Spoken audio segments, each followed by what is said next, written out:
Right, team, so this is the first weekly roundtable. So we're going to talk about investing in the marketing in the cost of living crisis. And we're supposed to be going through another cost of living crisis. So it'd be good to kind of talk about this, share our knowledge to the followers. Obviously all the news just now is everything about energy price increases, cost of living's going through the roof. I think it was like Lurpak butter was like £9. So, a lot of companies probably want to, save their money and pull back in spending.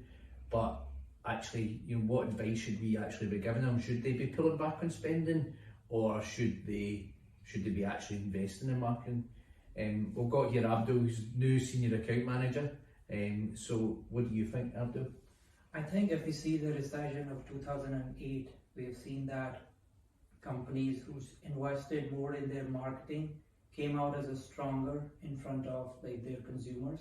The perception they built with the brand. So when the people are the consumers are buying their products, they're the brand position is on top of their mind, so it's easier for them to just recognize their brand while they're shopping. Netflix did the same during those recession and came out as a very stronger brand and increased their sales, increased their subscriptions.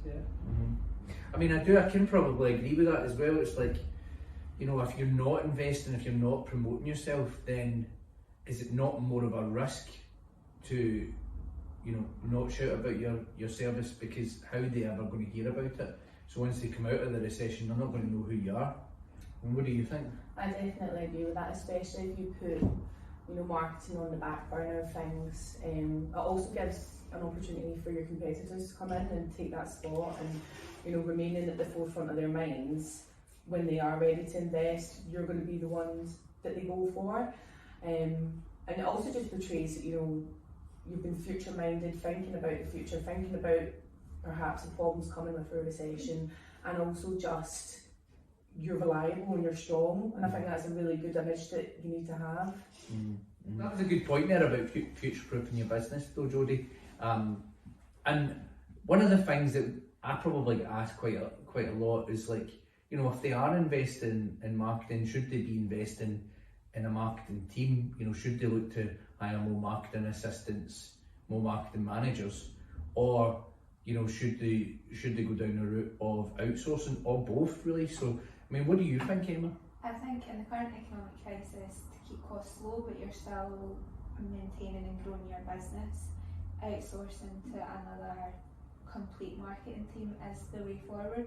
You've got less training costs, you've got less overheads, there's more bodies in the office, because that's obviously a big thing with the energy crisis, the cost of electricity, heating a building is a lot. Then powering everyone's laptops. I think it's a good point. I think it's a good point as well, because they can increase and decrease, can't they? As you hit the nail on the head there. Even you've got hybrid working and things like that, but you hire a whole team, there's more energy costs, you have to buy more laptops. Actually, by outsource is probably a little bit of a safer bet, and they could probably even take that money and then invest that in other things like advertising and to try and promote themselves as well. Obviously we're going to see this because we're a little bit biased being a marketing agency, but we are actually we are trying to be we give honest advice as well, I think. So what's your kind of view on it, Elise? Well, I think when times are really uncertain, you do need to put more into your marketing, because marketing is a long-term thing. It's not something that can just happen overnight. So if you're thinking about the future, you're thinking about, okay, when this recession will end, you'll come out a bit stronger, you can be ready for upturn, you can build relationship with customers so that when they come out with it, they'll be loyal to you, knowing that you were there for them during the roughest times. And that's the best way, because then you can build up a better company. And then you can obviously get more sales and then take some of your competitors' market share. So it's probably the best time really to focus on your consumers. Yeah. And it is, I do feel like it builds a brand, doesn't it? if you're not speaking to any of your customers, you're not really going to build that brand story with them. They're not going to really, know who you are, trust who you are, and everybody's in this cost of living crisis. It's not just that one company. Again, it comes to my point where we need constant reminding them that this is our brand. So when they go shopping, they see that this brand is recognized. And they could just clicks in their mind.